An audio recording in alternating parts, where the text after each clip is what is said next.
Epithelium tissue के बारे में बात करें जिसको हम एपिथेलियल टिश्यू भी कहते हैं। This type of tissue has free surface face either body fluid and environment provide covering and lining of some body part. ये जो एपिथेलियम टिश्यू होते हैं ये बॉडी फ्लूइड को फेस करते हैं और यह इन्वायरमेंट को भी फेस करते हैं। जैसे अगर बात करें तो स्किन हो जाएगा, स्किन में आउटर में इन्वायरमेंट से फेस कर रहे हैं, अंदर हैं बॉडी फ्लूइड से फेस करते हैं। और यह कवरिंग एंड लाइनिंग भी प्रोवाइड करते हैं some body parts. Cell are compactly packed with little intercellular space. जो एपिथेलियम टिश्यू होते हैं उनमें सेल के बीच में जो दो सेल के बीच में जो इंटरसेलुलर स्पेस होते हैं बहुत कम स्पेस होते हैं। बहुत कम स्पेस होने के कारण उसमें मैट्रिक्स भी क्या होते हैं, बहुत कम होते हैं, तो कॉम्पैक्टली पैक होते हैं। इसमें एपिथेलियम टिश्यू में किसी प्रकार का ब्लड का सप्लाई नहीं होता है, लेकिन उसमें नर्व का सप्लाई होता है। इसमें एपिथेलियम टिश्यू में 3 टाइप्स के जंक्शंस मिलते हैं।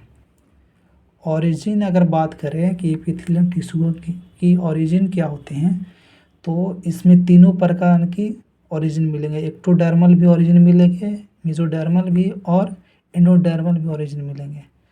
और एपिथेलियम टिश्यू की अगर रीजनरेशन पावर बात करें तो सबसे ज़्यादा रीजनरेशन पावर होता है चारों टिश्यू में।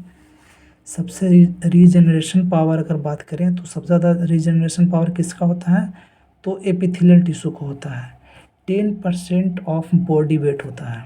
अगर मान लेते हैं कि किसी बॉडी का वेट अगर 100 kg है तो 10 kg उसका एपिथेलियम टिश्यू का वेट होगा।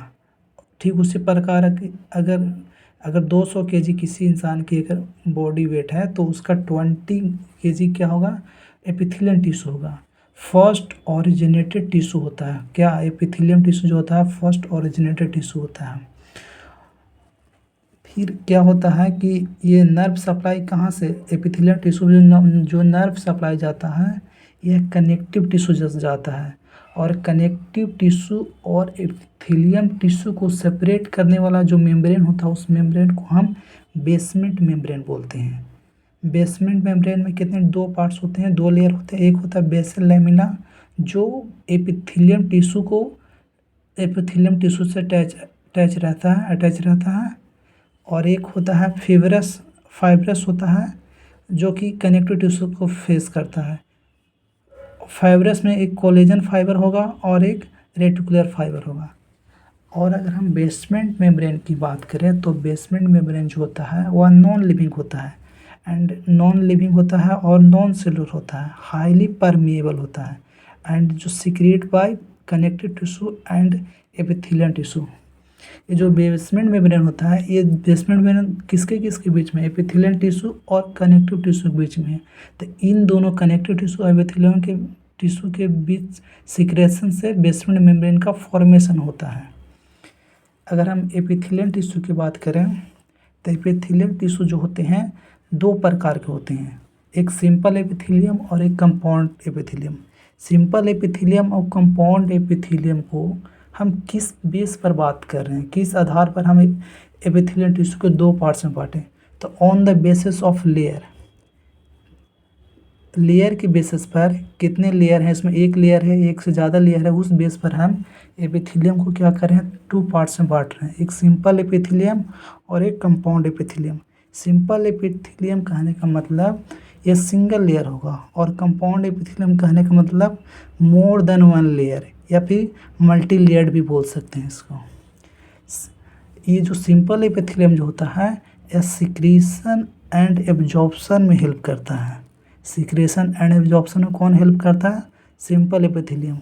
और ये जो कंपाउंड एपिथेलियम जो है यह प्रोटेक्शन में हेल्प करता है।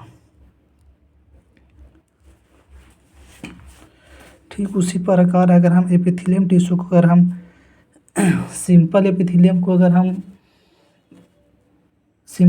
जो होते हैं 3 प्रकार के होते हैं, 3 प्रकार के।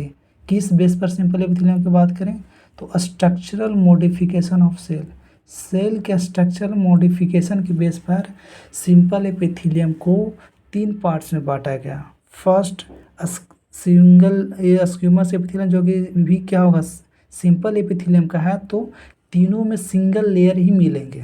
तीनों में कैसा मिलेंगे, सिंगल लेयर मिलेंगे। स्क्यूमस एपिथेलियम जो होता है फ्लैटेंड सेल होता है, फ्लैटेंड सेल होता है, और इसका जो बाउंड्री जो होता है स्क्यूमस एपिथेलियम का, वह इरेगुलर बाउंड्री होता है, फिक्स नहीं होता उसका बाउंड्री।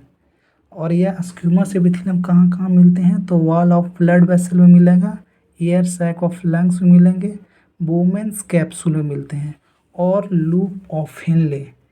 अगर हम इसकी फंक्शन की बात करें, स्क्यूमस एपिथेलियम की क्या फंक्शन होती है, तो डिफ्यूज़न बाउंड्री बनाता है।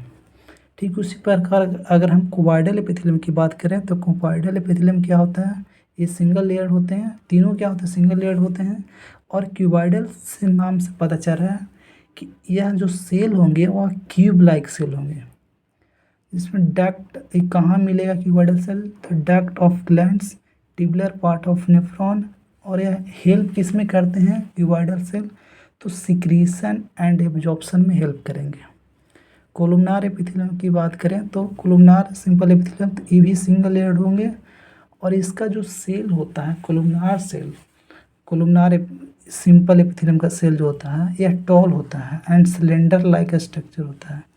और इसमें जो सेल में जो न्यूक्लियस में, कोलुमनार सेल में जो न्यूक्लियस होंगे वह बेस पर होंगे, नीचे की तरफ होते हैं। और यह कोलुमनार सेल कहाँ कहाँ मिलेंगे, तो स्टमक और इंटेस्टाइन। यह हेल्प करता है सिक्रीशन और एब्जॉर्प्शन में। इन दोनों क्यूबॉइडल सेल और कोलुमनार सेल जो होते हैं दोनों सिक्रीशन एंड एब्जॉर्प्शन में हेल्प करते हैं, लेकिन मोर सिक्रीशन एंड एब्जॉर्प्शन जो होते हैं वह कोलुमनार सेल में होते हैं। और यह कोलुमनार सेल वहाँ मिलेंगे जहाँ सबसे ज़्यादा सिक्रीशन की आवश्यकता होती है, जैसे स्टमक और इंटेस्टाइन में फूड के डाइजेशन के लिए मोर ज़्यादा क्या डाइजेस्ट फूड, ज़्यादा फूड डाइजेस्ट होने के लिए आवश्यकता, ज़्यादा फूड को डाइजेशन की आवश्यकता कहाँ पड़ती है, स्टमक में, इंटेस्टाइन में। तो कोलुमनार सेल सबसे ज़्यादा, कोलुमनार सेल कहाँ मिलेगा, स्टमक और इंटेस्टाइन में मिलते हैं। ठीक उसी प्रकार क्यूबॉइडल सेल जहाँ कम सिक्रेशन की आवश्यकता होगी वहाँ क्यूबॉइडल सेल मिलेंगे।